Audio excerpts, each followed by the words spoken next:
2000 was the day that my mother dragged me down the center aisle of the New Bethlehem Baptist Church so that I could give my life to Christ. 18 years ago, last month, is when I started walking with God. Since I'm walking with God, since I've been on this journey of discipleship, I've come to realize that this journey can indeed be very challenging. In fact, if I had to sum up my entire Christian journey thus far, I would summarize it the way that author Charles Dickens did in the introduction of A Tale of Two Cities. It was the best of times, it was the worst of times. It was an age of wisdom, it was an age of foolishness. It was the epic of belief, it was the epic of incurability. It was the season of light, it was the season of darkness. It was the spring of hope, it was the winter of despair. We had everything before us, we had nothing before us. We were all going direct to heaven, we were all going directly the other way. In short, the period so far, like the present period, that some of the noisiest authorities insisted on it being received for good or for evil. What are you saying, preacher? I'm saying that walking with God has been the best times of my life, and walking with God has been the worst time of my life. I've been walking with the Lord and I've experienced love. I've been walking with the Lord and I felt the devastation of hate. I've been walking with the Lord and I've seen the glory of his abundant blessings. I've been walking with the Lord and I've seen the heartache of brokenness. I've been walking with the Lord, I've seen his glory. I've been walking with the Lord and I've seen all hell break loose. I've been walking with the Lord and I've seen life. I've been walking with the Lord and I've seen life end prematurely. I've been walking with the Lord and I felt his glory. I've been walking with the Lord and I felt suicidal. I've been walking with the Lord. I've seen the glory of his righteousness. I've been walking with the Lord and I've seen the evil of darkness. Walking with God is indeed the best of times and the worst of times. And on today, I want to submit for your consideration that sometimes before God can level us up, he literally has to level us. He has to make our lives flat. He has to knock us off of our feet. My granny, God bless her soul, used to tell me he's a God of mysterious ways. And the older I get and the more spiritually mature I become, the more I realize that he is indeed a God of mysterious ways. You see, he's the kind of God that adds by subtracting. He multiplies by dividing, and he builds by breaking. But I want to suggest that this is all a part of God's leveling up process. And as we transition to the text, we are introduced to a brother by the name of Job. Job knows something about being leveled up by God. The onset of this text informs us that Job is a righteous, God-fearing man who has a deep dislike for evil, and he lives in the land of Uz. The text also tells us Job is a family man. He has a wife, 7 sons, 3 daughters. Job would regularly make burnt offering sacrifices on behalf of his children, saying, perhaps my children have sinned against God. Job was indeed an interceder. Not only was Job a righteous, God-fearing family man, he was also a wealthy man. He made some money moves, and he made sure that he owned a large number of livestock, and he had a large number of servants. Job was the greatest man in all the East. And I want to suggest to you on today that Job was living his best life. He was living a life that many of us are striving for. He was living a life that many people admire. He was living a dream come true. However, as we continue to walk through this text, we can see just how quickly the dreams of life can turn into the nightmares of life. The Bible says in this book that Job, on the day that Satan reported to him with the angels and God asked him where he had been, Satan replied, from roaming throughout the earth, going back and forth. Then the Lord said to Satan, have you considered my servant Job? Yeah. There's no one like him on the earth. He is blameless, upright, a man who fears God and shuns evil. Please allow me to put the content into context. The devil went to heaven with the angels to report to God. And we do know that the devil has no authority to do anything in our lives without permission from God. This is why he reported to heaven. God asked Satan, where have you come from? And Satan replied, from roaming the earth to see what kind of trouble I can get into. And without any insistence from the devil, God said, have you considered my servant Job? There's no one quite like him, honest and true to his word. He is totally devoted to me, and he hates evil. Satan replied, so you think that Job does all of that out of the pure goodness of his heart? No one ever had it so good. You pamper him like a baby. You make sure nothing bad happens to him or his family or his possessions. You bless everything that he does. Job is winning. But what do you think would happen if you reached down and took away everything that is his? He cursed you right to your face. God replied, well, go ahead, do what you want with him. Just don't kill him. Then Satan left and returned back to earth. And once back on earth, Satan had all of Job's livestock and servants killed, and also had all 10 of his children killed. So without any warning or any preempting behavior from Job, God allowed the devil to kill Job's family and to destroy all of his stuff. And is there anybody in this house who knows what it's like? You were living right, going to church every Sunday, praying, you're tired and giving an offering, praying like you were supposed to. You don't cuss as much as you used to. You were being a good person, then all hell starts breaking loose. I mean, everything that could go wrong was going horribly wrong. Your car won't start. Your roof started leaking. Your job decided they no longer needed your services. Your son was arrested because he decided he wanted to sell drugs. Your daughter tried committing suicide because she was being bullied in school. All hell is breaking loose.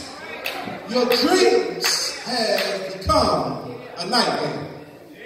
And that's not even the worst part, because as we go back to the text in the second chapter, Satan again returned to heaven, and God asked him the question again, where have you come from? And Satan replied, from roaming the earth to see what kind of mischief I can get into. And again, God said, have you considered my servant Job? Just don't kill him. And this time, God allowed him to afflict Job's health. And does anybody in here knows what it's like to already be down and you're trying to hold it together, trying to hold the family together, and then you have to deal with stuff like cancer and high blood pressure and diabetes, heart disease, kidney disease, bad knees, bad hips. I feel like that you are going to lose your mind. Life has become a nightmare. I can hear somebody saying, preacher, I know what you're talking about. I know I'm at the end of my rope. I want to throw in the towel. Life is too hard. How do I survive when God is leveling me up. How do I survive life when God is leveling us up? Yeah. Job teaches us how to survive life when God is leveling us up. The first thing that we have to do if we are going to survive the leveling up process is learn how to go through the process with Him. Several times throughout the book of Job, Job reaffirms his faith in God. He said, naked I came from my mother's womb, and naked I will depart. The Lord gave, and the Lord has taken away. But the name of the Lord is still to be praised. And he said, though he slay me, yet will I trust him. Even so, I will defend my own ways before him. He shall also be my salvation.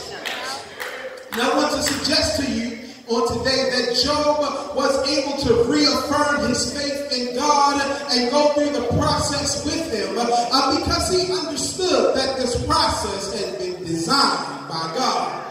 And it's when we get the revelation that the process is not here to destroy us, but rather to make us better, we can survive the process by letting him be who we need him to be in the process. If you are in need, let him be Jehovah Jireh, the Lord who provides. If you need peace, let him be Jehovah Shalom, the God of perfect peace. If you are sick in your body, let him be Jehovah Rapha, the Lord who heals. If you're lost and you don't know which way to go, let him be Jehovah Rohi, the Lord who is my shepherd. If you are fighting a battle that you can't win, let him be Jehovah Nisi, the Lord who is my banner. If you're feeling lonely, let him be Jehovah Shammah, the Lord who is very present. If you can't seem to do right, get right, just let him be Jehovah Sikkenu, the Lord who is my righteousness. And if you just need God, let him be El Shaddai, the Almighty God in your life. Let him be who you need him to be through the process. The purpose of the process is that you go through it with God to grow closer in God, to be stronger in God so that you can glow up for God. Look at your neighbor and say, you got to go through it with him. Go through it with him.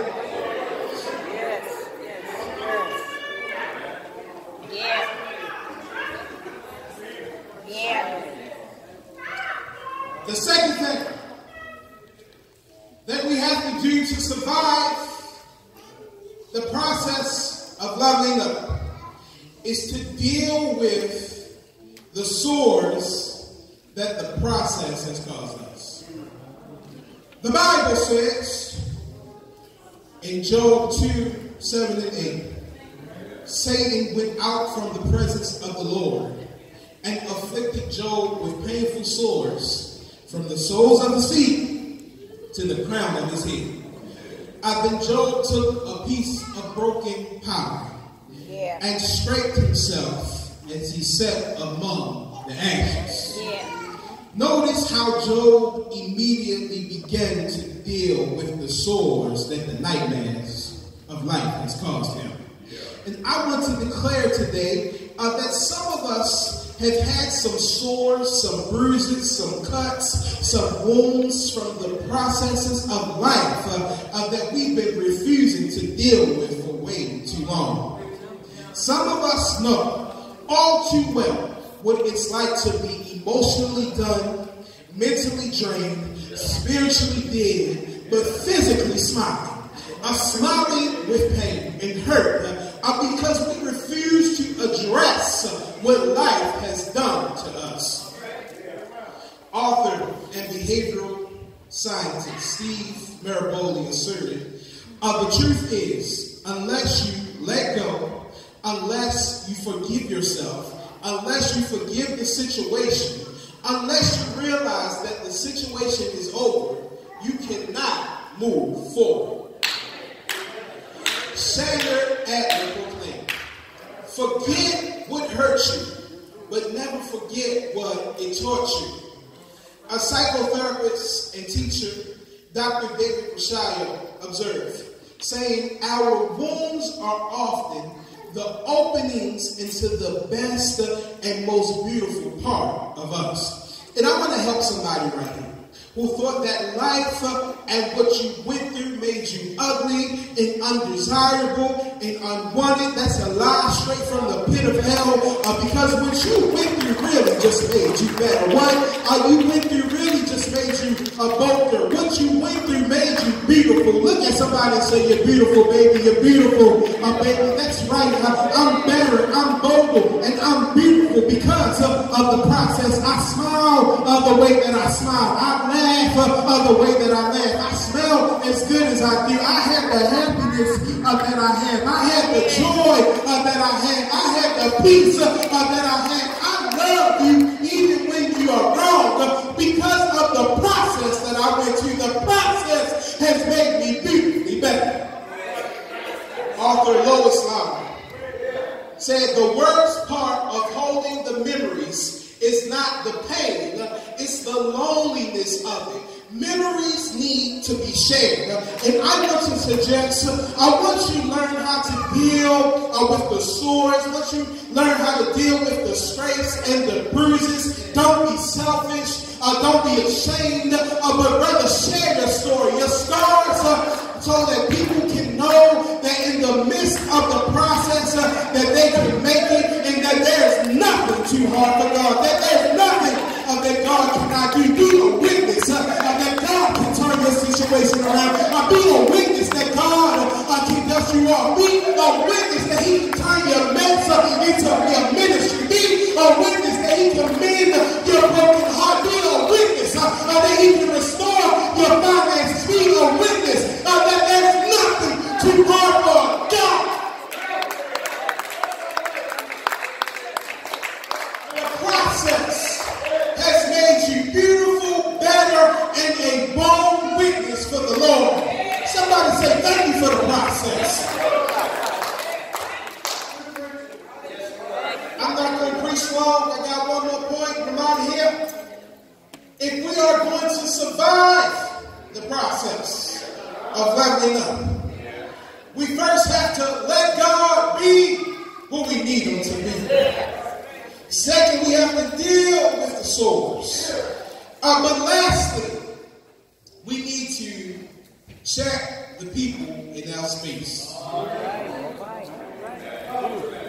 The Bible says in Job 2:9, his wife said to him, you are still maintaining your integrity?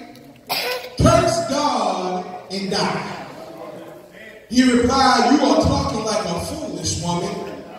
Shall we accept good from God and not trouble? Now, at first glance, it seems as if Job is being disrespectful to his wife. I mean, this is his wife, and his rib, his helpmate, the apple of his eye, the lemon in his tea, his boo thing, that's bad. That's bad. And he calls her a fool. And if you keep reading the text, it says Job did not sin for what he said. And I want to suggest that the reason that this was not a sin is because that if there is anybody, and I don't care who they are, who is in your space, in your life, and they try to push you away from God, or push God away from you, or take away from the sovereignty of who God is, at that very moment, that person is the enemy. The Apostle Paul said it best in Romans 16. He said, I urge you, brothers and sisters, to watch out for those who cause division and put obstacles in your way that are contrary to the teachings that you have learned. Keep away from them.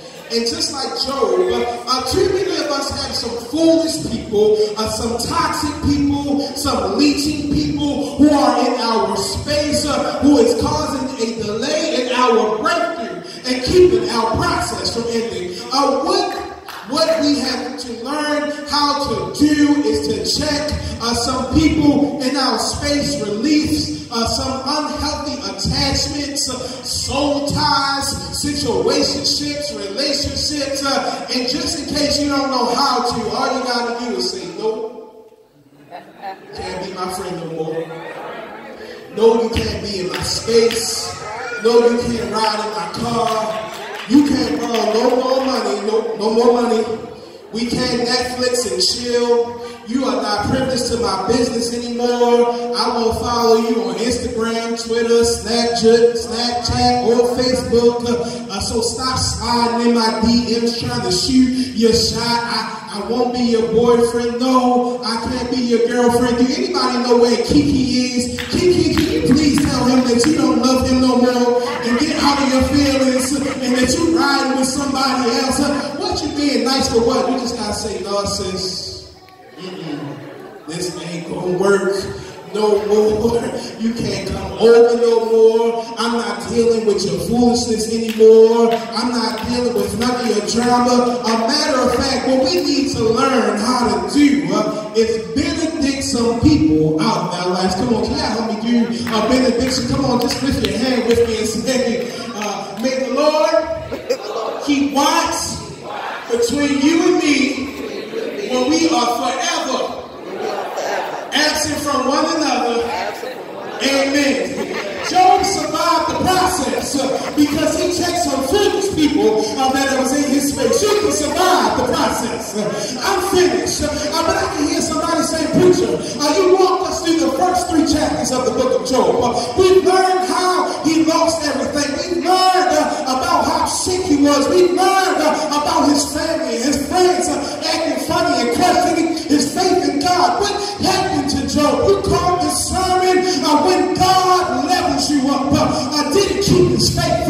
Didn't die lonely and sick. What happened to Job? Well, I'm so glad that you asked. Because if you keep on reading the book of Job, the Bible says in Job chapter 42, around verse 12, that the Lord blessed the later part of Job's life.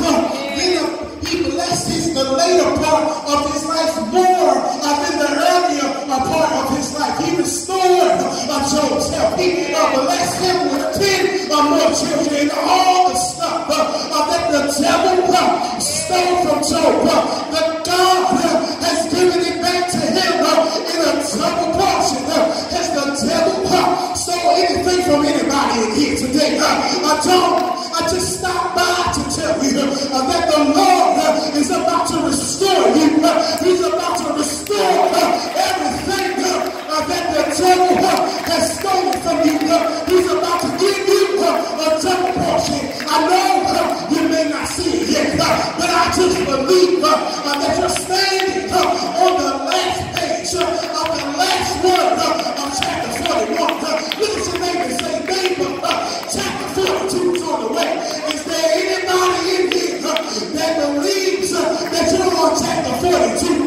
If you believe that the God is about to give you a double portion, I dare you to give God some praise. I dare you to give God some glory. Somebody give him some praise.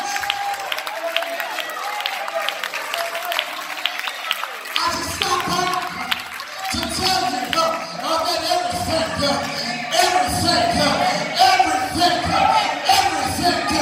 everything that the devil has stolen from you, he's coming back. It's coming back. Has he stolen your joy? A double joy. Has he stolen your faith? A double faith.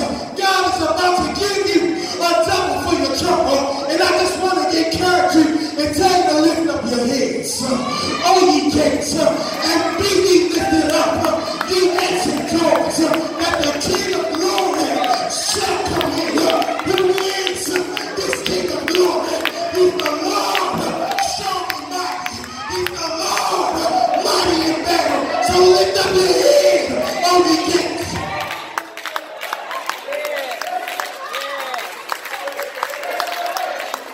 Lift up your heads.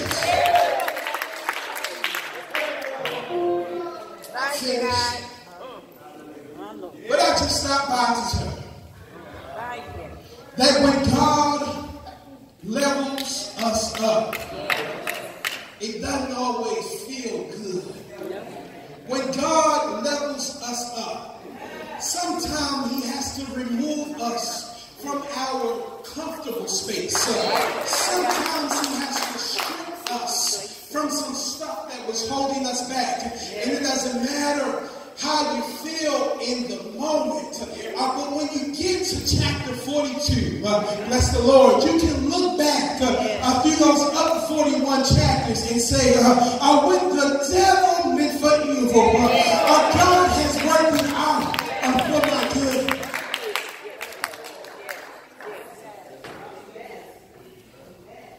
God has a special blessing for the one that can endure.